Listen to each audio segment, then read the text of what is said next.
Salam untuk kita semuanya, berjumpa lagi dengan saya di channel Aritela Tutorial, tempat kita untuk berbagi informasi seputar informasi pendidikan dan informasi guru serta informasi honorer dan informasi lain yang ada hubungannya dengan dunia pendidikan dan guru dan dunia honorer atau informasi yang relevan. Pada pertemuan ini saya menyapa Bapak Ibu honorer setanah air di mana saja berada. Saya yakin bahwa semua Bapak Ibu selalu semangat dan selalu dalam keadaan sehat walafiat. Informasi terkini saya sarankan kepada Bapak Ibu terkait dengan perkembangan informasi pendaftaran P3K tahun 2024 tahun ini yang disampaikan sesuai dengan informasi bahwa pada bulan September ke Oktober seluruh honorer siap-siap untuk menyongsong pendaftaran dan seleksi calon aparatur sipil negara dan status pegawai pemerintah dan perjanjian kerja atau CASN P3K tahun 2024 tahun ini. Satu informasi terbaru dimuat oleh media nasional jpnn.com dengan judul bahwa pendaftaran P3K 2024 Menpan RB harus pikirkan nasib honorer database BKN kena PHK. Nah, ini artinya Bapak Ibu, honorer yang telah terdaftar dalam database BKN yang sudah ter-PHK ini wajib dipikirkan oleh BKN. Nah, supaya lebih jelas, mari kita ikuti informasi berikut sampai selesai dan jangan lupa support terus channel ini dengan cara like dan subscribe, share, dan komen, serta nyalakan tombol notifikasinya supaya semua informasi yang disalurkan melalui channel ini selalu update di layar Bapak Ibu. Mari langsung pada informasinya. jpnn.com Jakarta. Menjelang pendaftaran P3K 2024, ribuan honorer yang masuk database BKN minta pemerintah memperhatikan nasib mereka. Tercatat sebanyak 4.486 honorer yang masuk database BKN 2022 kena pemutusan hubungan kerja atau telah di-PHK. Mereka galau apakah bisa mendaftar P3K 2024 atau tidak. Ini suatu hal yang mesti jadi pertimbangan bagi pemerintah melalui Menpan RB dalam hal menyelenggarakan pendaftaran dan seleksi P3K di tahun 2024 tahun ini. Menteri Penanggulangan Aparatur Negara dan Reformasi Birokrasi Menpan RB Abdullah Azwar Anas harus memikirkan teman-teman honorer yang sudah didata oleh BKN tetapi kemudian dirumahkan kepala daerah karena alasan tidak ada dana. Ini kata Koordinator Wilayah Perkumpulan Honorer Kategori 2 Indonesia, Korwil PHK 2I, Kalimantan Tengah, Tri Julianto kepada JPNN pada Minggu 8 September 2024 baru-baru ini.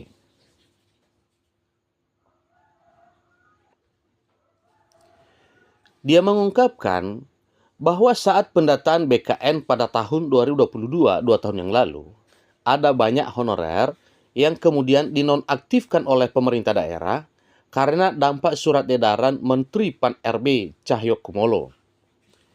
Tri menambahkan, sesuai laporan dari rekan-rekannya tercatat 4.486 honorer yang kena PHK tersebar di daerah-daerah ini.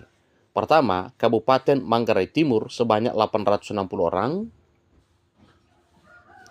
Kemudian, pemerintah Provinsi Kalimantan Tengah 1.029 orang. Berikutnya, pemerintah Kabupaten Solok Selatan 719 orang. Daerah yang keempat yaitu pemerintah Kabupaten Maluku 900 orang. Seterusnya, Kabupaten Kota Waringin Timur 118 orang. Berikutnya Kabupaten Seram bagian Barat 510 orang. Disusul oleh Kabupaten MBD 120 orang. Kemudian Kabupaten Buro Selatan 230 orang. Menurut Tri, jumlah tersebut belum semuanya. Masih banyak lagi honorer yang sudah kena PHK. Ini masih ada 8 daerah Bapak Ibu yang sudah disebutkan di sini, ya masih belum dapat informasi bagaimana dengan daerah lain. Tetapi sesuai dengan informasi di 8 daerah ini, 4.000 lebih yang sudah kena PHK.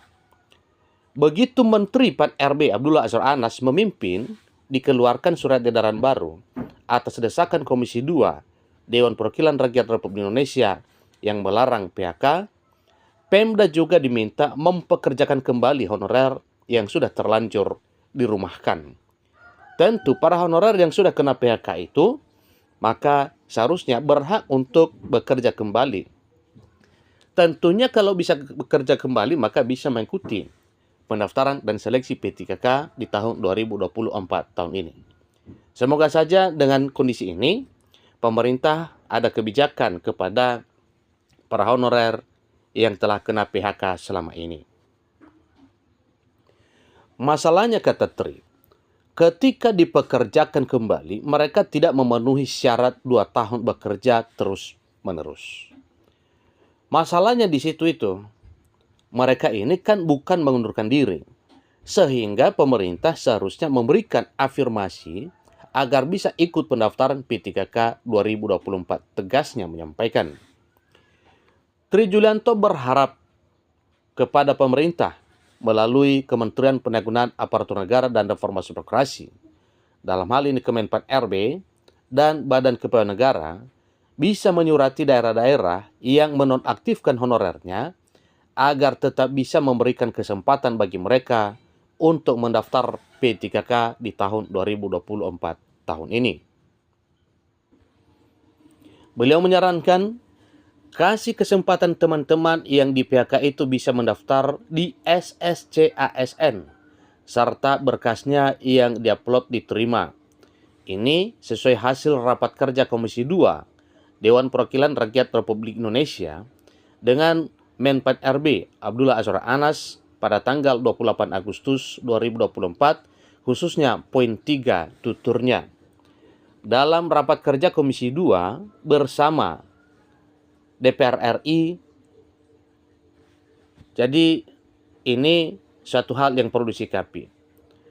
Pada rapat kerja Komisi 2 DPR RI bersama Menpan RB Abdullah Azwar Anas dan PLT Kepala BKN Harmoyo Dwi Putranto di Jakarta, ini pada Rabu 28 Agustus dihasilkan 6 poin kesepakatan, yaitu 1.